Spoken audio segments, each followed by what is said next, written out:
Hello दोस्तों, Himanshu study IQ channel पर स्वागत है। जैसा कि दोस्तों सीआईटीएस का रिजल्ट जो है 10 तारीख को आने वाला है।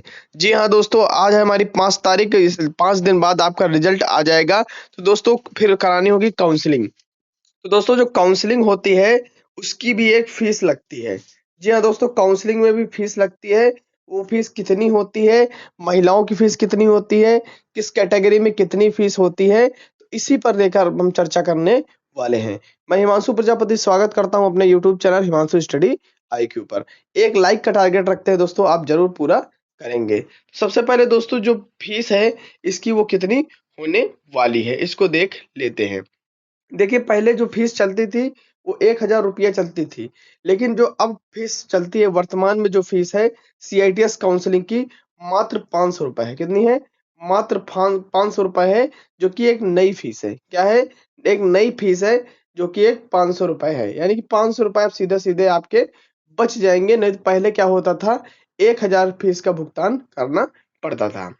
अब अगर मैं बात करूं यहाँ पर कि सभी वर्गों के लिए समान फीस, जी हाँ, सभी वर्गों के लिए समान फीस है।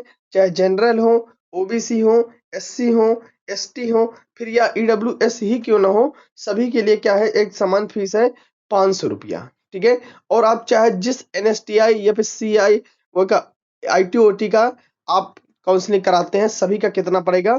500 रुपया ही पड़ेगा। ठीक है। आगे बात करते हैं।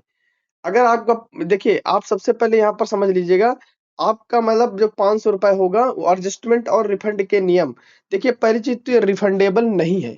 यानी कि ये मत सोचो कि आप मान लीजिए सारा कुछ हो जाएगा तो ये 500 रुपए आपको वापस हो जाएंगे, तो ऐसा नहीं है। तो सबसे पहले क्या होगा आपका, जैसे मान लीजिए राउंड वन की काउंसलिंग के लिए आपने क्या किया, पैसे दिया, और किसी कारणवश से आपको एनएसटीआई या आईटीओटी नहीं मिल पाता है, तो जब राउंड 2 के लिए आप करेंगे तो वहां पर राउंड 2 में क्या होगा, उसी पैसे में यानी उन्हीं 500 में है भी आगे आपको करने का मौका मिलेगा। अरे कहने का मतलब यह है कि सिर्फ आपको कितने 500 रुपए ही पे करने हैं अपने काउंसलिंग कराने के लिए। ठीक है। फिर बात करते हैं यहाँ पर काउंसलिंग प्रक्रिया, कॉलेज चॉइस लॉक करने का अनिवार्य नियम।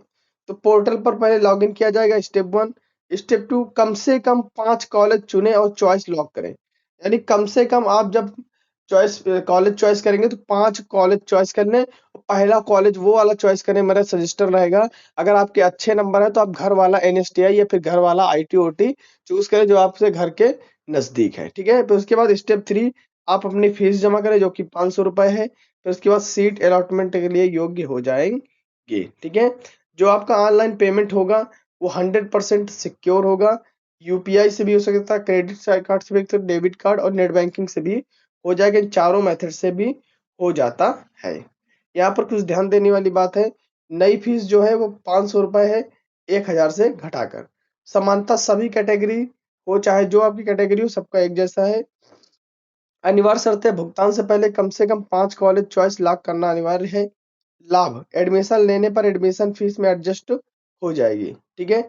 और हाँ, जैसे मान लीजिए यहाँ पर सबसे मुख्य बात, मान लीजिए जैसे आपने सब कुछ करा लिया, काउंसलिंग भी करा लिया, और फिर बात को आप किसी कारण से एडमिशन एडमिशन ही नहीं लेते हैं, और एडमिशन अगर नहीं लेंगे तो ये मत सोचना कि आपको वो पैसे वापस हो जाएंगे। नॉन रिफंडेबल होगी, यानी आपको वो पैसे वापस नहीं दिए जाएंगे। तो इस स्क्रीनशॉट को चाहे तो ले लें। ठीक है। और नया वीडियो आप तक आएगा, किस वीडियो पर चाहिए वीडियो, कमेंट करिएगा, लाइक करिएगा, चैनल को सब्सक्राइब करिएगा। जय हिंद, वंदे मातरम।